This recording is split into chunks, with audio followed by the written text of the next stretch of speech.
Hello, Blazers. Welcome to episode 109 of UAB Green and Told, original debut Monday, October 23rd, 2023. This podcast gives us a chance to share stories from members of the UAB community.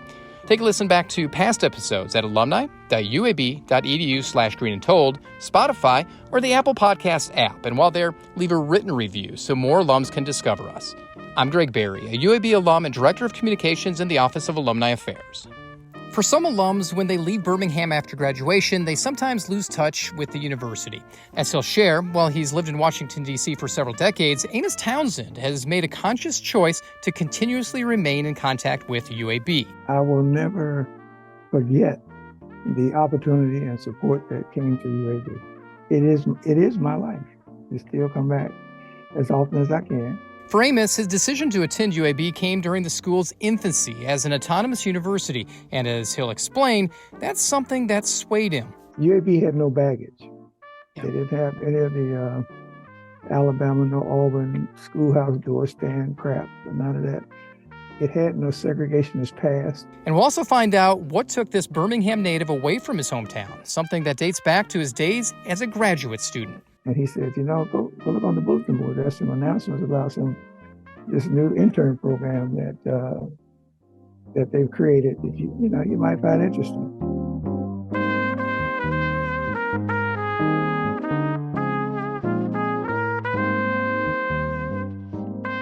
Growing up as a black child in Birmingham during the 50s and 60s couldn't have been easy. With tremendous unrest, the Magic City was, well, less than magical. But despite its faults, even after high school graduation, Amos Townsend stayed in Birmingham. While he'll share with us what life was like as a student at a young institution, first we need to know what he was like as a kid from Birmingham. In today's terms, probably a little bit nerdy. I was just a high school nerd. The only thing I didn't have was glasses back in those days. And I wasn't an athlete or anything like that. And as in those days, kids who were just smart were sort of set apart, They didn't bother us, You didn't get invited to all the fun places and stuff, so. When you started to look at different options for colleges to go to university, what were ones that you were looking at the time? I looked into, I guess it was Wake Forest, UAB, University of Illinois. Interestingly enough, I got a scholarship offer from that northern school. And as I was looking at the offer, it was allowing me a clothing allowance. And I remarked, why would I need a clothing allowance? And they said, well, you're from the South. You don't have anywhere to clothes for the kind of weather we have here. So that quickly got them taken off my list.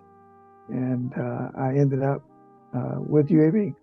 Why ultimately UAB? Because obviously Wake Forest is a good university on its own, but you decided to stay in Birmingham as a Birmingham kid. As the first person in my peer group, my sister went to Birmingham Southern for a while, but finished many years later. I was first one going as a sort of self-financing student, and I come from a very, very humble background. So from that point of view, UAB had a good offer, and it didn't hurt that it was at home. So I didn't have to adjust to changing cities and all that. And I had no peer groups in my family to talk about college and what it's like to go away to college. So it didn't hurt that it was at home. What was really intriguing, of course, was that UAB was brand new. Everything just fell together at the right time in the right circumstances. And of course, UAB had no baggage. Yeah. They didn't have any of the Alabama, no Auburn schoolhouse door stand crap, but none of that. It had no segregationist past. It had no Harvard feelings as far as I could tell. So being brand new was actually an attraction. The school may not have had that segregation, but the city did. Yes. How did you see that kind of change a little bit going from Smithfield to the campus of UAB and taking classes in what I assume are building 1, 2, and 3? No, 1, 2, and 3 didn't exist when I started. When I started there, we were taking classes in what was Tidwell Hall and the engineering building, which was around on 19th and 8th Avenue, which was replaced by Mortimer Jordan Hall or something. It just didn't have the environment of what I would have expected. I mean, the other thing that I've learned over time, and it was true in UAB's case, is that a university, a top flight university, has an influence on the entire community because to be a university of UAB status, they brought people in from all over the world. Mm-hmm. So that necessarily changed the environment in Birmingham because you had these enlightened brainiacs coming to town to teach. And so by definition, it was different. It had none of the vestiges of the Old South. Birmingham doesn't have the greatest history, especially when you look at the civil rights movement. Now, sure. It's a great history because it changed things. What was UAB like? Was it an accepting institution? Because here it is in the middle of Birmingham, which is known for all of these negative connotations. Actually, the university environment was something of a haven, because once you got over on the South Side, it was its own world. It still is to this day. In fact, it's a real big part of its own world over on the South Side. So it was still a place where you were in something of its own cocoon as long as you were on campus. It was different. In those days, UAB was non-residential. The only people who stayed on campus were medical and dental students who had families. That was the only housing they had. So I went home there every night. Actually, that was where the reality check would come back into play. Leaving UAB on the South Side, public transportation was not that great. So there were nights where I walked home from UAB back to Smithfield. I tell the story about I was taking a class that let out at 8 or 9 o'clock on Thursday nights. So I would walk home with my books from the South Side and up 14th Street under the viaduct to get to the north side of town. And invariably, when I got over around Edward Chevrolet at 14th and 3rd Avenue North, the same patrol car would stop me just about every Thursday night with books in my arms going home. They asked me in the style that was of the custom to denigrate you, boy, where you going? Seemed like every Thursday night it was the same answer. I'm on my way home. Where you coming from? Coming from college, coming from UAB. They laugh and they drive off. So outside the bubble of the South Side, I was back in the real world of Birmingham. Let's talk about the bubble on the South Side. What opportunities did it have for young Black males on campus for you to take part in?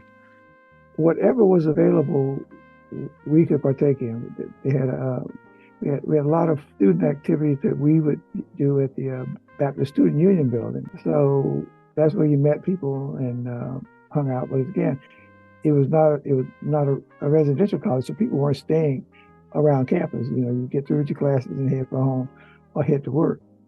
But I had the advantage of part of my early days there. I had work study, so I spent a lot of time in the University Hospital because I had a job in the pharmacy. The chores they let me do in there was interesting, and got a view of how hospitals work, big hospitals at that. Wasn't a whole lot of residential stuff to do, so we would typically go home. In my case, we were fortunate that a group of us got together and decided we wanted to petition to have a fraternity chapter at the university. So Dr. Campbell, at the time, he was one of our champions who encouraged us, well, go ahead and try it. And so that's how we got together and created the Kappa Delta chapter of the Omega Psi Phi fraternity at UAB. So in the spring of '72, we became the first traditional Black Greek organization at UAB, followed by the others, what we call the Divine Nine.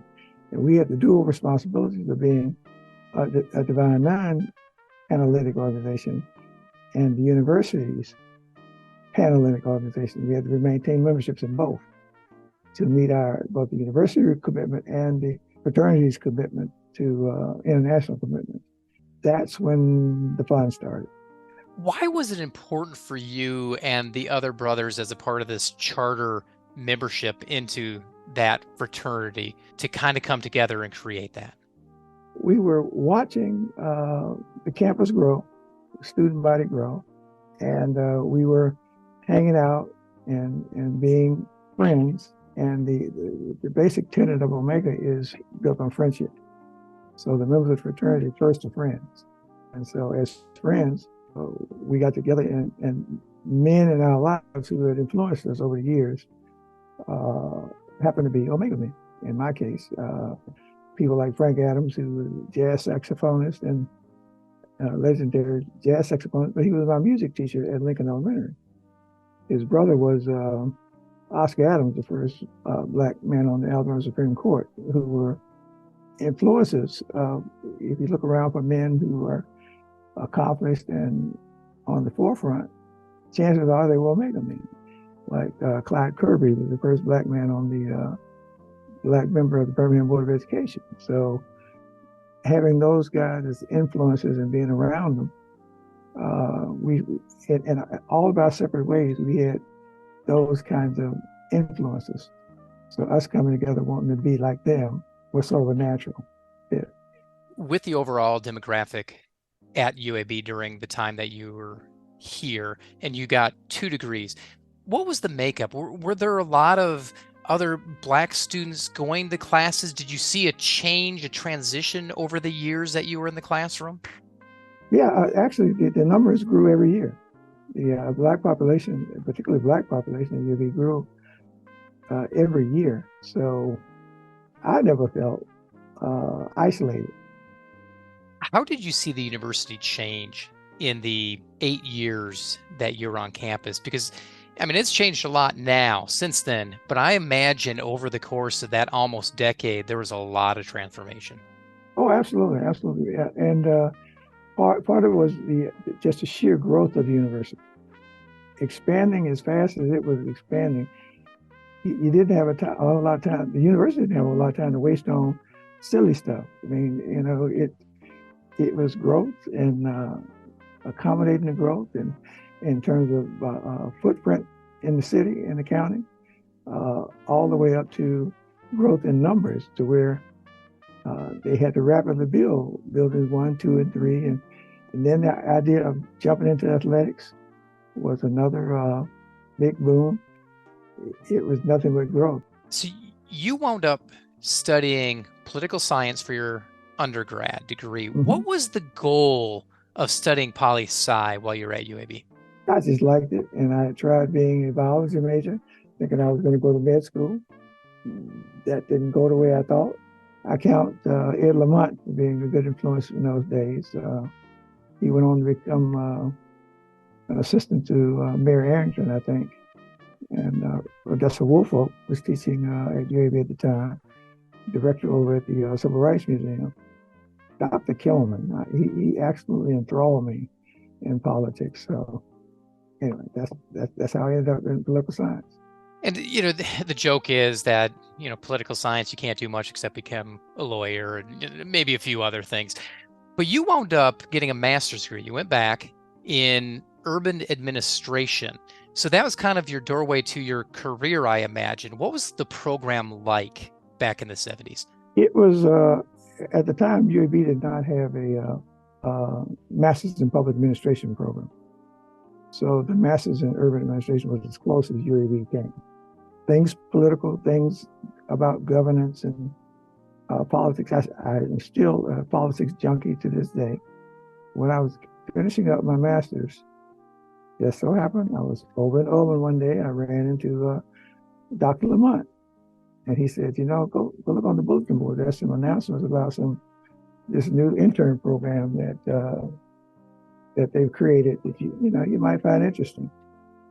So I went out the hallway, pulled a little sticker off, and I took it home and read it. And sure enough, they were creating what was called the Presidential Management Intern Program under Jimmy Carter. Okay. And it was led by Scotty Campbell, who had been the dean of the School of Public Administration at Syracuse. And he became the OPM director. And one of the things he was keen on was that he was graduating students with MPAs and they couldn't find jobs. So he convinced Carter to let him create this internship program in the federal government that focused on graduates with MPAs so they could come in at mid-level jobs in the government. The program still exists today, but under the second Bush, they expanded it to people with any graduate degree. And so it's called Presidential Fellows now, but I applied for that program. Fortunate enough to be one of the 250 people picked out of 1,000. And I had 3 job offers. One was at the Johnson Space Administration Center in Texas. One or the Kennedy in Cape Canaveral, or the IRS in Washington. And after going through that process of evaluating the 3 offers, I came to Washington, and because the IRS had an intern program, and they knew what they would do with an intern. The other government agencies, this was all new to them, so they didn't know, they couldn't tell me exactly what the program was going to be like. So that uncertainty was enough for me to say, I'm going where they know what they're doing. Now, Johnson and Kennedy sounds sexy. The IRS does not sound glamorous at all. So what was the big draw of going there? You mentioned that the other 2 were kind of newer, so it was more established location. Plus, you mentioned the internship. Was there anything beyond that drew you to the IRS? No, other than they were organized. They knew how they were going to use interns, and they sold us on the fact that they were going to respect the program's special tenets and get us access to Secretary of the Treasury and administration people that IRS people don't normally get access to. And so they were going to live up to the tenets of the program to give us a broader exposure to the top levels of the federal government. It was a good thing and a bad thing all at the same time. So for a lot of my colleagues, some of my colleagues who came up here and went through that, and we came in as analysts, and you had access to some of the top people in the federal government until your 2 years were up and they put you into a real job in the agency. Well, some people thought they were going to still have those kind of contacts and ability to reach out to the Secretary of Defense or the Attorney General, or that kind of thing. And that's not the case. Once the internship is over, you just become a regular government grunt. So people say the program was either oversold or underrealized, depending on what your perspective. So I took it as oversold about what happens after you become a regular government employee. But I was very fortunate in my career. After my internship, I was offered several kinds of jobs in the IRS, generally administrative jobs, leading administrative organizations, which I took, but I ended up my career as an IT executive, overseeing software development major projects. And that was not what I trained for, but I learned enough to be in charge. When you went up to Washington during your internship, was that the first time you'd ever been there? It was not the first time I'd been. I had come up in the summer of '76 on vacation. And it just so happened I chose Washington to come to on vacation. So I had a little bit of exposure to the city by the time we came up in '78. Little bit exposure compared to actually living there has to be different. Absolute culture shock. What was it like? Well, one thing was money. I thought I was getting a substantial raise when I came to Washington. I did, on Alabama terms. However, the style to which I was used to living in Alabama on what I was making, and the style to which you could afford to live in DC, even with that raise, was altogether different. I don't regret any of it at this point, not obviously, because I'm still here after my 33 years at the IRS. I've been retired now for 11 years, but I'm a consultant, so I'm still here, and I'll be here. You have stayed in DC, as you just mentioned, for 30 plus years, and yet you remain very connected and involved with this university. Why do you do that, despite living, hundreds upon hundreds of miles away? Because I will never forget the opportunity and support that came to UAB. I will never be able to just let that go as a piece of memory. It is my life. I still come back as often as I can My oldest daughter, who was born and raised up here in Maryland, attended UAB and graduated. My 18-year-old is going to come to UAB for her 4 years. And while I was there, my mother eventually came to college for the first time and came to college at UAB and got her bachelor's and her master's and retired from the Stern Library.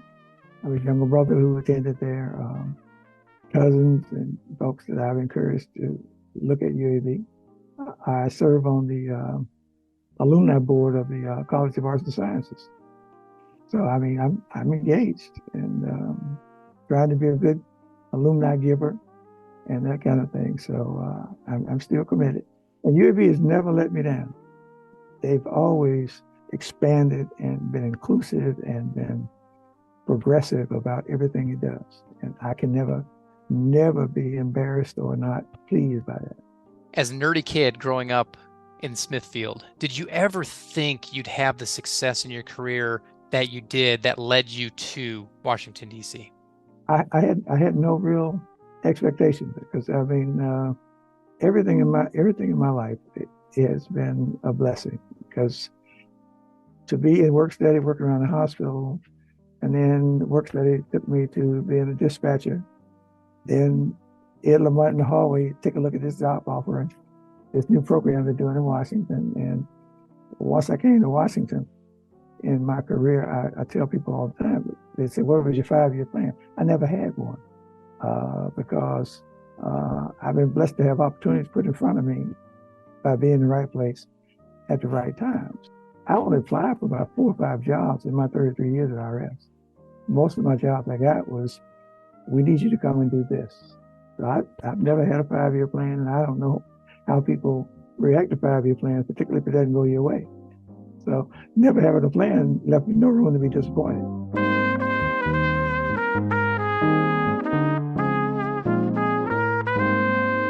That's Amos Townsend. Amos graduated from the College of Arts and Sciences with an undergraduate degree in political science in 1975 and earned his Master of Arts in Urban Affairs from the same school 3 years later.